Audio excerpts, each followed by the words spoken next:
Today, I'll be showing how to make delicious Nigerian catfish pepper soup. This recipe requires little ingredients and it is very easy to make. Let's get cooking. Transfer your well-washed catfish into a pot. Add some grated fresh scotch bonnet pepper to give it that hot and spicy taste. Add some grated onions.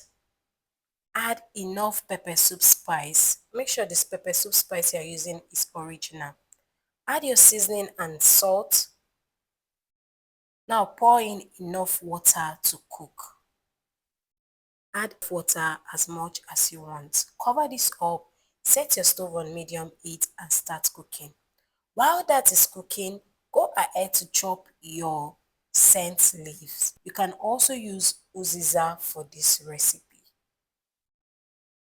Now, after a few minutes of cooking, this is me checking on the pepper soup. Give this a gentle stir. Be careful when stirring so as not to break your fish into the soup. At this point, you can go ahead to check the taste of your pepper soup to know if you need to add more seasonings or more spice to it. Now you can flip the fish over to make sure each side are well cooked. Allow this to cook for 5 minutes, open it up and add your scent leaves to your soup. You can also add some drops of vegetable oil into your soup. This is optional, you can skip this. Give this a gentle stir and leave to cook for 5 more minutes. At this point, the pepper soup is ready and ready to be consumed.